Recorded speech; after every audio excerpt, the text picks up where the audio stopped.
नमस्कार, मैं प्राध्यापक PS कांबले, असिस्टेंट प्रोफेसर दूर शिक्षा केंद्र शिवाजी विश्वविद्यालय कोल्हापुर। आज हम एमए भाग 2 सत्र 4 की इकाई 1 में से चांद का मुंह टेढ़ा है इसका सारांश देखेंगे और जो महत्वपूर्ण प्रश्न उत्तर है जो आने वाली परीक्षा के लिए उस पर चर्चा करेंगे। तो चांद का मुंह टेढ़ा है सन 1953 अर्थात आज़ादी के बाद ये कविता है। आज़ादी बाद की लिखी गई ये कविता है।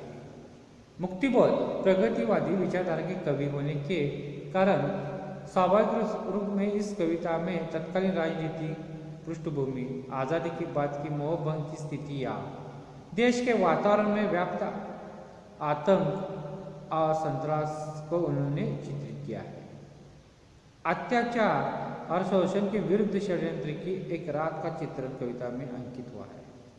अत्याचार और शोषण के विरुद्ध षड्यंत्र की एक रात का चित्रण इस कविता में अंकित हुआ है।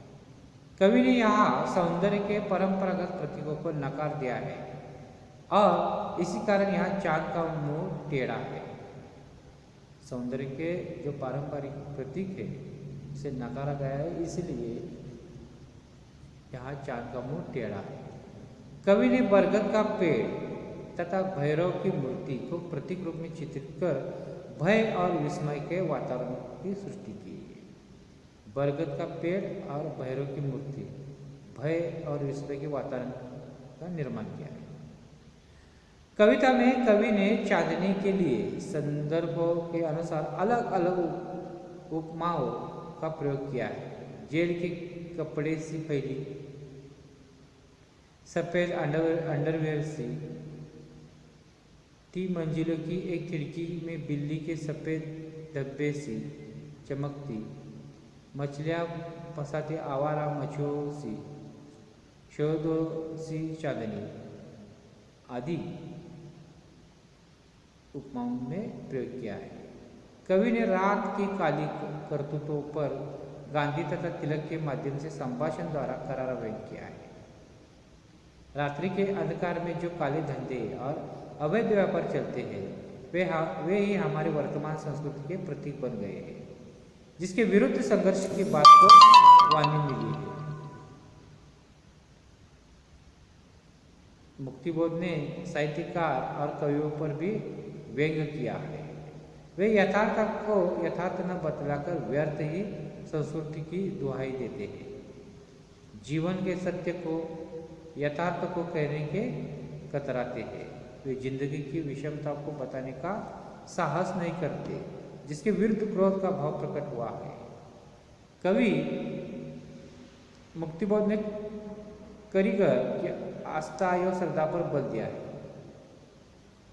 विषम परिस्थितियों में भी कलाकार कला के प्रति सच्ची श्रद्धा रखता है, जिसके कारण वे जीवन का सक्षम एवं स्फूर्तिप्रद चित्रण कर सकते हैं।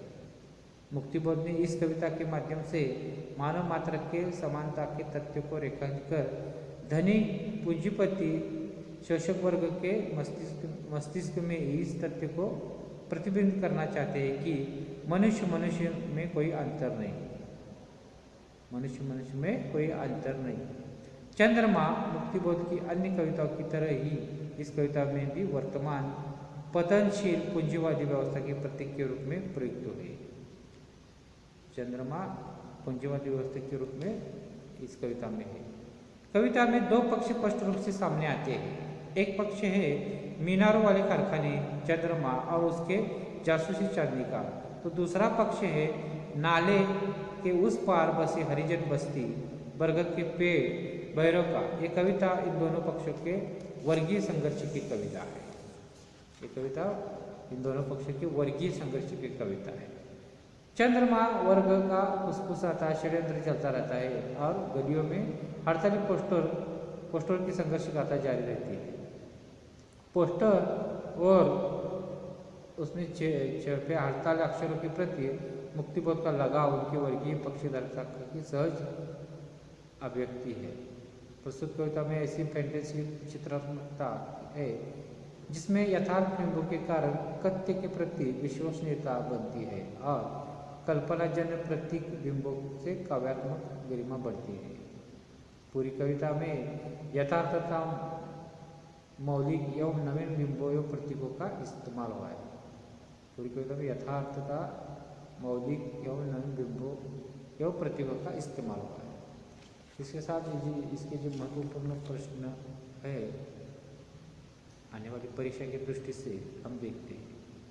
चांद का मुंह टेढ़ा है कविता सन ...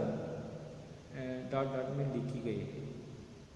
एक पहला पर्याय है 1947, 1949, 1950, 1953। इसका सही जवाब है चांद का मुंह टेढ़ा, ये कविता 1953 में लिखी गई है। चांद का मुंह टेढ़ा है ... कविता संग्रह की कविता है। पहला पर्याय बुरी बुरी खाक को, दूसरा पर्याय चांद का मुंह टेढ़ा, तीसरे है लकड़ी का रावण, चौथा है ब्रह्म राक्षस। चांद का मुंह टेढ़ा, चांद का मुंह टेढ़ा है कविता संग्रह की कविता है। सेक्स के कष्टों के कवियों के काम सी ... में मशहूर रात की ये जिंदगी। सेक्स के कष्टों के कवियों के काम सी ... में मशहूर रात की ये जिंदगी।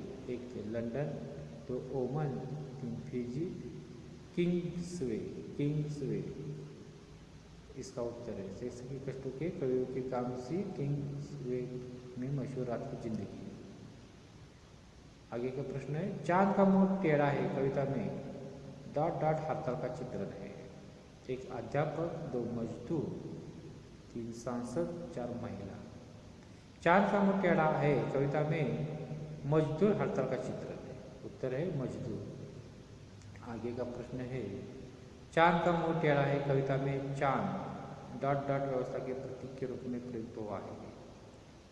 एक शिक्षा, दो पूंजीवादी, तीन शासक, चार प्रगतिवादी। चांद का मुंह टेढ़ा है कविता में चांद पूंजीवादी व्यवस्था के प्रतीक के रूप में प्रयुक्त हुआ है। इसका उत्तर है पूंजीवादी। आगे का प्रश्न है चांद का मुंह टेढ़ा है कविता में ... गली का चित्रण हुआ है। एक हरिजन, दो अध्यापक, तीन सरकारी, चार लंबी। चांद का मुंह टेढ़ा है कविता में हरिजन गली का चित्रण हुआ है। इसका उत्तर है हरिजन। आगे का प्रश्न है चांद का मुंह टेढ़ा है कविता में ... बस्तियों का चित्रण हुआ है। एक अमीरों की, दो मजदूर, तीन अध्यापक, चार मुस्लिम। चांद का मुंह टेढ़ा है कविता में मजदूर बस्तियों का चित्रण हुआ है। उत्तर है मजदूर। आगे का प्रश्न है गली के मोड़ पर खड़े घनघोर गठियल शाखों वाले ... का वर्णन है। गली के मोड़ पर खड़े घनघोर गठियल शाखों वाले ... का वर्णन है। एक बरगद, दो इमली, तीन बबूल, चार पीपल। उत्तर से है बरगद। गली के मोड़ पर खड़े घनघोर गठियल शाखों वाले बरगद का वर्णन है। गलियों के चौराहे पर खड़े ... का सिंदूरी अस्तित्व है।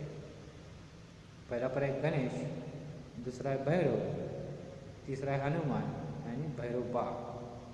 गलियों के चौराहे पर खड़े भैरव का सिंदूरी अस्तित्व है। इसका सही जवाब है भैरव। की चट्टानी पीठ पर पोस्टर चिपकाए गए। की चट्टानी पीठ पर पोस्टर चिपकाए गए। एक पहला पर्याय है भैरव, दूसरा है लकड़ी, तीसरा है हनुमान, चौथा है पत्थर। उत्तर है भैरव की चट्टानी पीठ पर पोस्टर चिपकाए गए। आगे का प्रश्न है तजुर्बे का ताबूत ... है। तजुर्बे का ताबूत ... है। इसके जो पर्याय है तो इस प्रकार है भैरव, गली, चांद और बरगद। इसका सही जवाब है बरगद।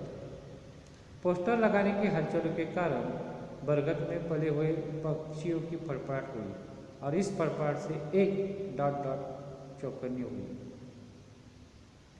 पोस्टर लगाने की हलचलों के कारण बरगद में पले हुए पक्षियों की फड़फड़ाहट, इस फड़फड़ाहट से एक ...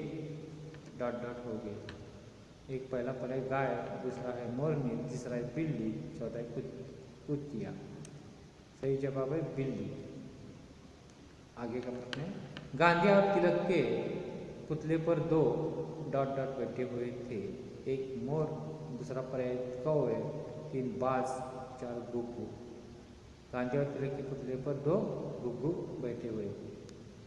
और अंतिम प्रश्न है, अंधियाले ताल के पास, अंधियाले ताल के पास नगर को निहारने वाला एक पहाड़ खड़ा है जिसका नाम डॉट डॉट है। अंधियाले ताल के पास नगर को निहारने वाला एक पहाड़ खड़ा है जिसका नाम डॉट डॉट है। पहला पर्याय लोहांगी, दूसरा है पीताम्बी, तीसरा है भैरव, चौथा है कालाटो। इसका सही जवाब है लोहांगी। इस तरह से आज हमने जो कविता है चांद का मुंह टेढ़ा है, इस कविता का सारांश देखा जो महत्वपूर्ण है और जो उसके प्रश्न उत्तर है परीक्षा की दृष्टि से, उस पर चर्चा की। अब ध्यान से इसे देखिए, सुनिए और हमारे जो सिम है उसे पढ़िए, अच्छी गुण आप प्राप्त करें। धन्यवाद।